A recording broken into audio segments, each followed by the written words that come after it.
মুহূৰ্তত মই উপস্থিত আছোঁ ওদালগুৰি জিলাৰ যি ভেৰগাঁও ষ্টেডিয়ামত পুনতে সহযোগী কেমেৰা পাৰ্চনক ইয়াৰ পৰিৱেশ মই দেখুৱাবলৈ অনুৰোধ জনাম।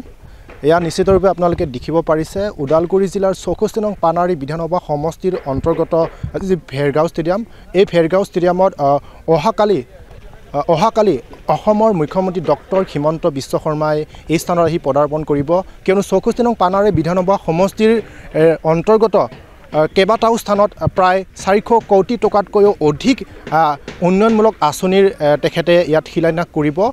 তাৰ উপলক্ষে যি দলীয় কৰ্মীসকলে বা শাসকীয় দলৰ কৰ্মীসকলে মাননীয় মুখ্যমন্ত্ৰী ডাঙৰীয়াৰ আগমনক লৈ এনেদৰে সা সৰঞ্জামেৰে সজাই পৰাই তুলিছে ইয়াৰ মঞ্চ বা ইয়াৰ সামগ্ৰিক পৰিৱেশ মই দেখুৱাই আছোঁ সহযোগী কেমেৰা পাৰ্চনে।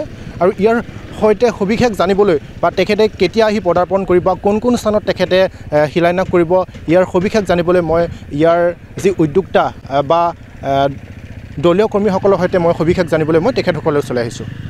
আৰু কিমান সময়ত আহি উপস্থিত হ'ব? আচ্ছা, আমাৰ অসমৰ জনপ্ৰিয় মুখ্যমন্ত্ৰী তেখেতে অহাকালি 10 তাৰিখ তেখেতে ইয়াতে 1 বজাত আহি পাব, হেলিকপ্টাৰেদি আহিব। তেখেতে 1 বজাত আহিব। ইয়াৰ লগতে আমাৰ BTCৰ চিফ প্ৰমোদ বড়ো ডাঙৰীয়া 12টা বজাতে উপস্থিত হ'ব। আমাৰ ৰাইজ 11টা বজাতে আহি পাব। 11টা বজাতে মানে গোটেই ৰাইজে আহি পাব। মোটামুটি 25,000তকৈ অধিক আমাৰ মাছ গেদাৰিং ইয়াতে হ'ব।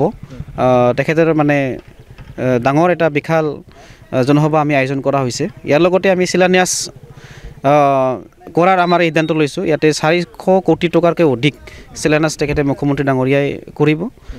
ইয়াৰ লগতে আমাৰ তেখেতক এই মিডিয়াৰ জৰিয়তে আপোনালোকৰ জৰিয়তে মই ধন্যবাদ জনাইছোঁ যে পানাৰী সমষ্টিৰ 1000 কোটি টকাতকৈ অধিক মানে আঁচনিবোৰ আমাৰ ইয়াতে আহি পাইছে, যেনেকৈ ৰাস্তা, ৱাটাৰ ৰিচোৰ্চ, ইৰিগেশ্যন বা বিভিন্ন anganwadi centre, Jagannath community hall, model school আৰু আমাৰ স্কুল আৰু টংলা কলেজত 10 কোটি টকা, এতিয়া ফাৰ্ষ্ট ফেজত 5 কোটি টকা আহিছে। ইয়াৰ উপৰি বিভিন্ন ৰাস্তা, নলা বা সেইবিলাক গোটেই সামৰি আমাৰ ইয়াতে মাননীয় মুখ্যমন্ত্ৰী ডাঙৰীয়াই শিলান্যাস কৰিব। আৰু ইয়াৰ লগতে ইয়াত সংগত ৰাখি বিশাল জনসভা আয়োজন কৰা হৈছে। আমি মোটামুটি 25,000তকৈ অধিক, প্ৰায় মানে 30,000তকৈ অধিক ওচৰা ওচৰি মানুহখিনি ৰেডি, আমাৰ ৰাইজক ৰেডি কৰা হৈছে। তেখেতসকলে চবেই আগ্ৰহী আৰু চবেই মুখ্যমন্ত্ৰী ডাঙৰীয়াক চাবলৈ বা ধন্যবাদ জনাবলৈ মুখ্যমন্ত্ৰী ডাঙৰীয়াৰ জৰিয়তে ইমান যে আঁচনি পাইছে, যেনে অৰুণোদয় হওক, ঘৰে হওক বা ৰেচন কাৰ্ডে হওক, আয়ুষ্মান কাৰ্ডে হওক, ৰাইজে চবেই সন্তুষ্ট হৈছে। আৰু ৰাইজে তেখেতক নিশ্চয় ধন্যবাদ জনাবলৈ আহিব। আৰু বিভিন্ন আঁচনি আৰু পাবলৈ আছে, সেইখিনিও মানে তেখেতৰ দ্বাৰা, যেনেকৈ আমাৰ চেল্ফ হেল্প গ্ৰুপবিলাকক 10,000 টকাকৈ দিয়া।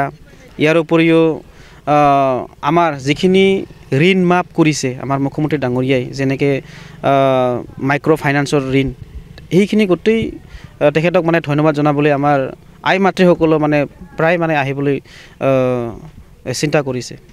বিগত সময়ছোৱাত পানাৰী বিধানসভা সমষ্টিত হয়তো ইমান টকাৰ বা ইমান কোটি টকাৰ, বৃহৎ কোটি টকাৰ তেনেকুৱা ধৰণৰ উন্নয়নমূলক কাম কাজ হয়তো হোৱা নাছিলে। কেনেকুৱা লাগিছে আজি এইবাৰ ঐতিহাসিক দিন বুলি ক'ব লাগিব, বা প্ৰথমবাৰৰ বাবে এনেকুৱা ধৰণৰ উন্নয়নমূলক কাম কাজৰ বাবে মুখ্যমন্ত্ৰী আহি পদাৰ্পণ কৰিব বা তেখেতে ইমান এটা বৃহৎ কোটি টকাৰ ইয়াতে পানাৰী ৰাইজলৈ পঠিয়াই দিব? আমি সুখী হৈছোঁ যে স্বাধীনতাৰ 75 বছৰ পিছতো আমাৰ এই অঞ্চলৰ ইমান একেবাৰে মানে 3 বছৰ বিশ্বজিৎ ডিমাৰী অহাৰ পিছত মাননীয় অধ্যক্ষ, অসম চৰকাৰৰ অধ্যক্ষ তথা আমাৰ এই অঞ্চলৰ MLA, পানাৰী সমষ্টিৰ MLA, তেখেতে অহাৰ পিছত আমাৰ 1000তকৈ অধিক কোটি টকাৰ মানে উন্নয়নমূলক কাম হৈছে। আৰু সেইটো মানে এটা ঐতিহাসিক দিন, আৰু এই ঐতিহাসিক দিনৰ সাক্ষী হ'বলৈ আমাৰ ৰাইজে চবেই আহিব। আৰু এইকাৰণে মই ধন্যবাদ জনাইছোঁ। ৰাইজক মই আহ্বান জনাইছোঁ যাতে এই ঐতিহাসিক দিনৰ যে আমাৰ এই অঞ্চলৰ যে 1000 কোটি টকাতকৈ অধিক যে উন্নয়নমূলক কাম হ'ল, এই ঐতিহাসিক দিনত যাতে সাক্ষী হ'বলৈ মুখ্যমন্ত্ৰীৰ লগত ধন্যবাদ জনাবলৈ আমাৰ ৰাইজে দলে বলে আহে। মই আপোনালোকক চবকে ৰাইজক আহ্বান জনাইছোঁ, আমাৰ পানাৰীবাসীক, যাতে চবেই আহিখিনি যাতে দলে বলে মুখ্যমন্ত্ৰী ডাঙৰীয়াক বা আমাক সহযোগ কৰে, এইকাৰণে মই আহ্বান জনাইছোঁ। ধন্যবাদ। হয়, ধন্যবাদ। এয়া আছিলে ওদালগুৰি জিলা যি পানাৰী বিধানসভা সমষ্টিৰ অন্তৰ্গত যি ভেৰগাঁও ষ্টেডিয়ামত এনেদৰে যি মুখ্যমন্ত্ৰীৰ আগমনক লৈ তেখেতৰ দলীয় কৰ্মীসকলে বা শাসকীয় দলৰ কৰ্মীসকলে এনেদৰে বৃহৎ সা সৰঞ্জামেৰে সজাই পৰাই তুলিছে ইয়াৰ মঞ্চ। ইয়াৰ পৰিৱেশ মই দেখুৱালোঁ ওদালগুৰিৰ টংলাৰ পৰা। Amarjit Rabha, TNS plus.